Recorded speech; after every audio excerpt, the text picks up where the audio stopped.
নমস্কার, আমি অভীক।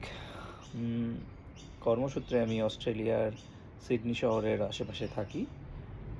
আদপে আমি পশ্চিমবঙ্গ অর্থাৎ ওয়েস্ট বেঙ্গলের বাসিন্দা। বাংলাটা ভালোই বলতে পারি, কাজের সূত্রে হিন্দি বলতে পারি। বেশ কিছু সময় ধরে আমি বোম্বেতে কাজ করেছি, মাইসোরে ছিলাম।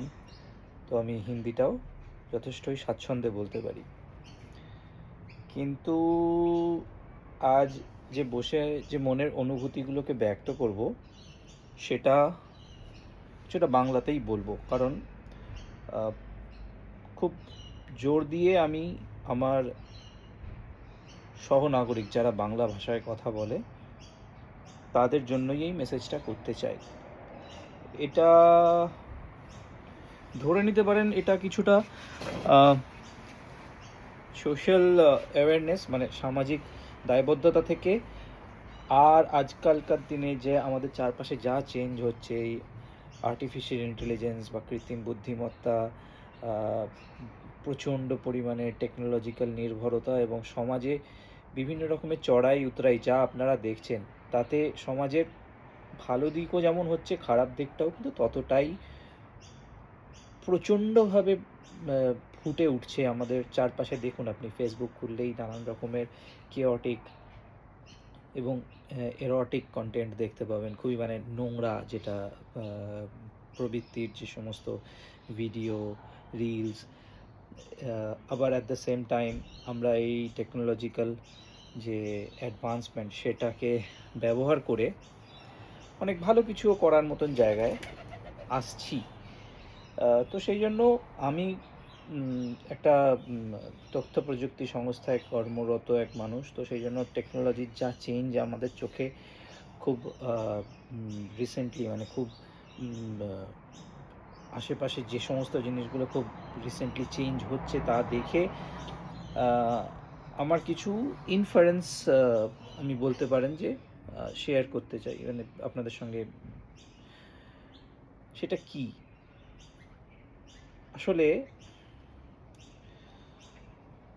আমাদের চোখকে যা দেখানো হয়, কানকে যা শোনানো হয়, বেশিরভাগ ক্ষেত্রে আমরা সেটাকেই ফটোগ্রাফিক মেমোরিতে রেখে দিয়ে সেই অনুযায়ী বিবেচনা করতে বাধ্য হই। আজকের দিনে আপনি টিভি খুলবেন, আপনি খবরের কাগজ খুলবেন, শুধু ভালো আর মন্দ দেখতে পাবেন। এ ভালো, এ মন্দ, এইটা ভালো, এইটা খারাপ। কিন্তু সব কিছু কিন্তু জীবনে এরকম ব্ল্যাক অ্যান্ড হোয়াইট, কালো সাদার মধ্যে দিয়ে বিচার করা যায় না। আপনার নিজের জীবন দিয়ে আপনি ভেবে দেখবেন, আপনি প্রতিদিন কি জীবনে ঘুম থেকে উঠেই আপনি একটা সাধারণ জীবনযাপন করতে গিয়ে সব জিনিসটা আপনার ভালো হচ্ছে বা খারাপ হচ্ছে এরকমভাবে ভাবেন কি? ভাবেন না। কিছু জিনিস সাধারণ, মানে যেগুলোকে আমরা টেকেন ফর গ্রান্টেড নিয়ে নিই, মানে ওটা তো ঠিক আছে, এটা তো গতানুগতিক ব্যাপার বলে মেনে নিই। তো সেই রকম জিনিসগুলো কিন্তু আসলে ভালো বা মন্দ কোনোরই কিন্তু পক্ষ নয়, মানে পক্ষপাতিত্ব করে না। সেগুলো একটা সাধারণ, মানে একটা মধ্যপন্থী চিন্তাভাবনার মধ্যে দিয়ে বা মধ্যপন্থী একটা জীবনযাপনের মধ্যে দিয়ে যায়। তাই যা দেখবেন আর যা শুনবেন, জানবেন এর পিছনে কারোর না কারোর কোনো প্রপাগ্যান্ডা আছে। ঠিক আমরা আজকালকার দিনে দেখছি মার্কেটে প্রচুর জব লস হচ্ছে আর্টিফিশিয়াল ইন্টেলিজেন্সের জন্য। হ্যাঁ, হচ্ছে, সত্যিই হচ্ছে। কিন্তু যে জব লসটা হচ্ছে সেটা কেন হচ্ছে সেটা নিয়ে কিন্তু সেইভাবে গভীরে গিয়ে আলোচনা আপনি শুনবেন না। শুনবেন শুধু একটা হাইপ ক্রিয়েট করা, শুনবেন শুধু ভালো মন্দর বিচার করা। রাজনীতিতে দেখুন, এ দল ভালো, এ দল খারাপ, এ সব খারাপ, এর সব ভালো, এরম কিছুই হয় না।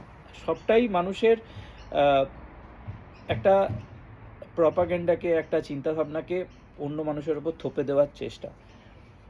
আবার কিছু বছর আগে চলে যান, এক দশক আগে, যখন আমাদের রাজ্যে বামপন্থী মানুষদের, বামপন্থী মানে বেসিক্যালি বামপন্থীটা তো একটা সিম্বলিক, একটা একটা আক্ষরিক অর্থে একটা বামপন্থী রাজনীতি মানে হচ্ছে, আসলে বামপন্থী রাজনীতির অর্থ ছিল প্রশাসনের বিরুদ্ধে যারা কথা বলে তাদেরকেই বামপন্থী বলা হয়। বামপন্থীতে মানে শুরুতে অ্যাকচুয়ালি এটা পুরনো যে গণতন্ত্রের পটভূমি সেই হিসেবে আমি বলছি।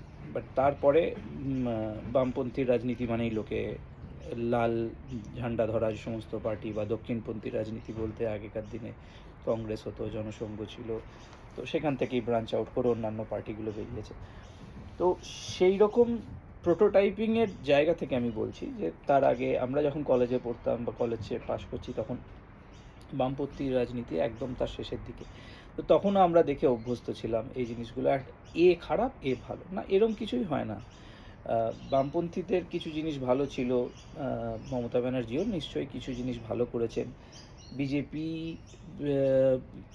আজকে ভারতবর্ষের একটা প্রমুখ রাজনৈতিক শক্তি, তাদেরও অনেক ভালো খারাপ জিনিস থাকবে। একটা আমরা সাধারণ মানুষ হিসেবে, আমরা কোনো রাজনৈতিক দলের সমর্থক না হিসেবে আমাদের সবটা বিবেচনা করেই সমস্ত কিছু যাবতীয় যা বলতে পারেন চিন্তা ভাবনা সমস্ত জায়গা থেকে আমাদের কোনো রকমের নির্ণয় করা উচিত। কেউ ভালো নয়, আমি নিজে 100% ভালো নই, আপনি নিজে 100% ভালো নন।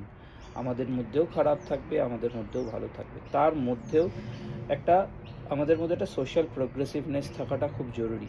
কোনটা ঠিক কোনটা ভুল সেই নীতিবোধটা থাকা খুব জরুরি। সব জিনিস সহজ নয়, সব জিনিস শর্ট টার্ম হয় না, কিছু জিনিস দীর্ঘমেয়াদীও হয়। তো এইগুলো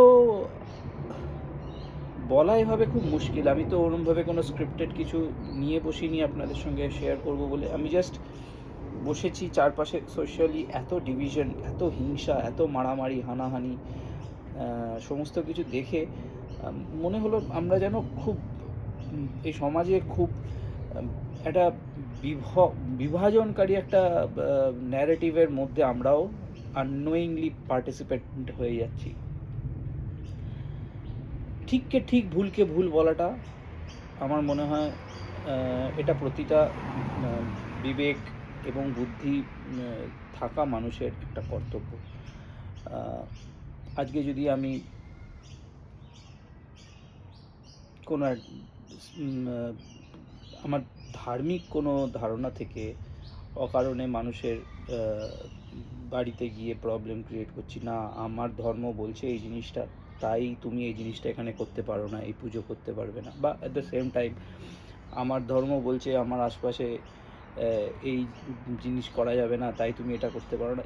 এই বাইনারিতে, এই যে মানে ডুয়ালিটিতে যদি সমাজ ভাগ হয়ে যায়, এটার কোনো দিনও শেষ হয় না, মানে কোনো দিনই শেষ হবে না। আজকে ধর্মের ভিত্তিতে ভারতবর্ষ ভাগ হয়ে গিয়েছিল, তারপরে আমাদের সংবিধান সবাইকে সমান অধিকার দিয়েছে। কেন দিয়েছে? যে আমাদের ফ্রিডম ফাইটার মানে স্বাধীনতাপন্থী যে সমস্ত নেতারা ছিলেন, তাদের বক্তব্য ছিল আমরা লড়াইটা করেছি ব্রিটিশ প্রতিষ্ঠানের বিরুদ্ধে, মানে তাদের প্রশাসনের বিরুদ্ধে সবাই মিলে একসাথে লড়েছি।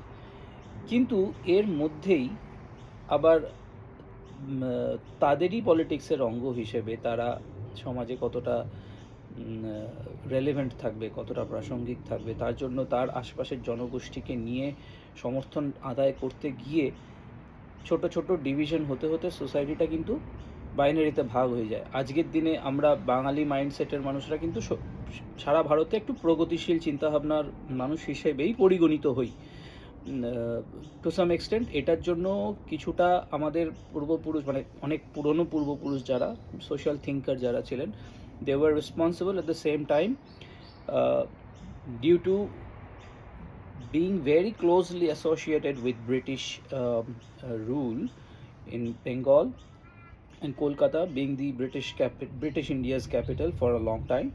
আমরা কিন্তু তার বেনিফিটও কিছু পেয়েছি। মানে এগেন আমরা ওই রকমভাবে কিন্তু মানে একটা বাইনারিতে সমাজের কোনো চিন্তাভাবনাকেই ভেঙে দেওয়াটা ঠিক নয়। তো সেই জায়গা থেকে বাঙালিরা একটু অ্যাডভান্স থিঙ্কিং বলতে পারেন, অগ্রগামী চিন্তাভাবনার মানুষ হিসেবেই পরিগণিত হয়ে এসেছে। তো সেই বাংলায় কিন্তু সবচেয়ে নক্কারজনক দাঙ্গা হয়েছিল, যেটা আমাদের মানে ভুলে যাওয়া উচিত এই কারণে নয়। আজকের দিনের থেকে আগামী দিন যদি আমরা ভালো করতে চাই, তাহলে আমার আজকের দিনে যে ভুলগুলো সেগুলোকেই শুধরে নেওয়া দরকার। ঠিক আমরা কাজকর্মে যখন অফিসে আমার টিমের যদি কাউকে আমি অ্যাপ্রাইজাল করি, তাকে আমি বলি, দেখো ভাই, তুমি এই জিনিস ভালো করেছো, এই জিনিস খারাপ করেছো। তোমার ভালো জিনিসের জন্য তোমাকে আমি অ্যাপ্রিসিয়েট করবো, তোমার খারাপ জিনিসের জন্য তোমার নাম্বার আমি কাটবো। Otherwise if you really are serious about your future next year, ভবিষ্যতের জন্য যদি তুমি ভালো করতে চাও, তাহলে তোমার এই পুরনো ভুলগুলোকে শুধরে নিতে হবে। এটাই তো মানব জাতিকে আগে নিয়ে গেছে, এই চিন্তাভাবনা, প্রগতিশীল চিন্তাভাবনা। কালকে আমি এটা ঠিক করেছি, আমাকে পরশু দিনকে এটা ঠিক করেছিলাম বলেই যে আমি ভবিষ্যতে এই জিনিস দিয়েই বেঁচে যাবো, এটা ঠিক নয়। তাই এটা আমাদের ভুলে গেলে হবে না যে আমাদের সোসাইটিতে ধর্মের নামে সবচেয়ে নোংরা এবং বাজে টাইপের একটা দাঙ্গা হয়েছিল ধর্মের ভিত্তিতে দেশ ভাগ করার সমর্থনে। তাহলে ধর্মের ভিত্তিতে ভাগ হয়ে গেল, তাহলে কি তারা এখন ভালো আছে? না, তারা কিন্তু আজকের দিনের থেকেও খারাপ অবস্থা। মানে আমরা তো তাও একটা ঠিকঠাক মোটামুটি জায়গায় আছি, আমাদের দেশেও প্রচুর সমস্যা আছে, সে নিয়ে কোনো মানে ডাউটের কোনো জায়গাই নেই। কিন্তু আজকে পাকিস্তান দেখুন, বাংলাদেশ দেখুন, তাদের কি অবস্থা, সেখানে মানুষের কি কি রাইটস আছে? কিচ্ছু রাইটস নেই। সিমিলারলি আমাদের দেশে যদি আবার সেই জিনিসটাকেই একটা চাপা ধর্ম উদারতার জায়গা থেকে আমরা কখন এক ধর্মের পরিপন্থী হয়ে গেছি, সেইটা কিন্তু অবশ্যই ওই বাইনারিরই একটা অংশ, এটা ভালো এটা খারাপ। তো এই বাইনারিটা সেট হতে হতে হতে হতে না, আপনি যদি কোনো একটা সমষ্টিগত মানুষকে ভুল করছে, হ্যাঁ ঠিক আছে বাবা, সেই সুয়োরানি দুয়োরানির গল্প আমরা ছোটোবেলায় পড়েছিলাম, তাই না?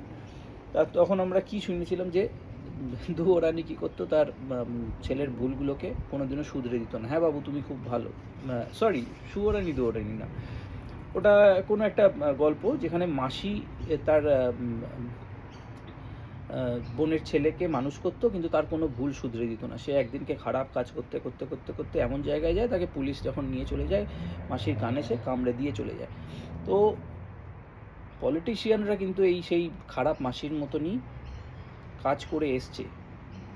আমি কোনো এক দলের পলিটিশিয়ানকে বলবো না, সব দলই, কারণ সবটাই রাজনৈতিক ক্ষমতা দখলের একটা আকাঙ্ক্ষা থেকে মানুষ ভুলকে পরিশীলিত রাজনীতির একটা অঙ্গ হিসেবে ভেবে রেখেছে।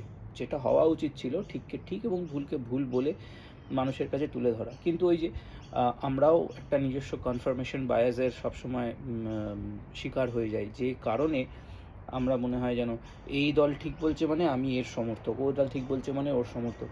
তাই এইভাবে ভাবলে পারে না, আবার ছোট ছোট ছোট ছোট সমাজে একটা সমষ্টি হয়ে গিয়ে আমরা সমাজ হিসেবে যে প্রগতিশীল চিন্তাভাবনার বাঙালি একসময় ছিল, ভারতীয় বাঙালি, সেইটা কিন্তু বাংলাদেশি বাঙালিদের মধ্যেই মতনই চেঞ্জ হয়ে যাবে। আমি মার্জনা করবেন, মানে আমি কোনো বাংলাদেশিদের খারাপ বলছি না, কিন্তু তাদের সোশ্যাল আপব্রিঙ্গিং বা পলিটিক্যাল অ্যাফিলিয়েশন বা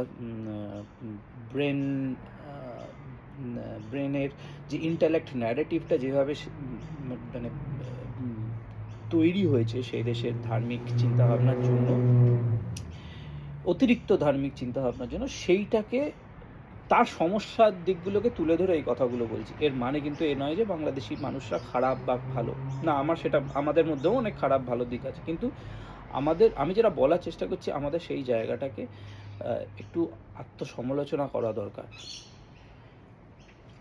ধর্ম নিরপেক্ষতা মানে কিন্তু কোনো ধর্মের বিরুদ্ধে গিয়ে তাকে খারাপ দেখিয়ে অন্যদেরকে প্রেজ করা নয়, না। ধর্ম নিরপেক্ষতা মানে হচ্ছে ধর্ম কোনো পলিসির অংশ হতে পারে না, সেটা পলিটিক্সও হতে পারে, সেটা গভর্নেন্সেরও হতে পারে, সেটা শিক্ষারও হতে পারে, সমস্ত কিছুই হতে পারে। আমাদের সমাজে সেই রকমই কোনো দলকে প্রাসঙ্গিক বা সেই রকমই চিন্তাভাবনাকে প্রাসঙ্গিক করে রাখা উচিত যে বাইনারিটাকে গভর্নেন্সে নিয়ে যাবে না। পলিটিক্স দীর্ঘমেয়াদী চেঞ্জ হতে সময় লাগবে, যেটা বললাম। মানুষের চিন্তাভাবনা যদি সুদূর প্রসারী হয়, এই সোশ্যাল বাইনারি ন্যারেটিভটাও কিন্তু আস্তে আস্তে চেঞ্জ হয়ে যাবে। কোনো একটা পার্টিকুলার কমিউনিটি এন মাস আমার ধর্ম হিসেবে আমি ভোট করছি, এটা রাতারাতি চেঞ্জ হবে না। তাই এটাকে আমি চেঞ্জ করতেও যাব না, কারণ মানুষের আইডেন্টিটি, মানুষের আইডিওলজি মানুষের আইডেন্টিটি। তাই এটা একটা প্রচণ্ড পরিমাণে না একটা কন্ট্রোভার্সি ক্রিয়েট করবে। আমার কন্ট্রোভার্সি ক্রিয়েট করার কোনো দরকার নেই। আমি খুব পজিটিভ মাইন্ডসেটের জন্য এই ভিডিওটা বানাচ্ছি যে আমাদের গভর্নেন্সে যেন কোনোভাবে ধর্ম বা ধর্মের ভিত্তিতে অ্যালোকেশন বা স্কিম ডিফিনেশন না হয়, সেইটা ভয়ঙ্কর খারাপ জিনিস।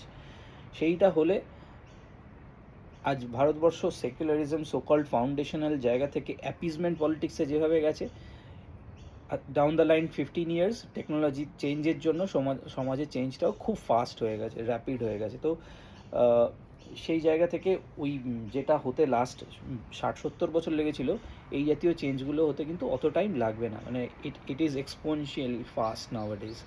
তো 10-15 বছরেই আপনারা সেটার মানে কি বলবো, প্রমাণ দেখতে পাবেন। তাই সোসাইটিতে চেঞ্জটা অবশ্যম্ভাবী। বদলই হচ্ছে একমাত্র মানুষের পরাকাষ্ঠা, মানে that is the reality. Change আপনি চেঞ্জ করতে পারবেন না, তাই আমাদের চেঞ্জকে অ্যাকসেপ্ট করা উচিত। বিইং আ হিউম্যান, সোসাইটিতে খারাপ ভালোর বুলিয়ানে যাবেন না, খারাপ ভালো নিয়েই মানুষ হয়। কিন্তু আমাদের মুক্ত চিন্তা ভাবনাটা কারোর জন্য বা কারোর একটা বাইনারি ইদার 0 আর ইদার 1-এর মধ্যে চিন্তা ভাবনাটা অন্তত করবেন না। আপনাদের সমর্থন থাকতে পারে কোনো দলের পিছনে, কোনো গভর্নমেন্টের পিছনে, কোনো নেতার পিছনে, সেটা থাকতেই পারে, কিন্তু সেই নেতাও যদি কোনো ভুল করে সেটাকে আপনার লাইফে ইমপ্লিমেন্ট করাটা ঠিক নয়। আজকের মতন এটুকুই। আবার আমি পরে যদি কোনোদিনও কিছু খোলা মনে আলোচনা করার ইচ্ছে হয় আবার আসবো, দেখা হবে।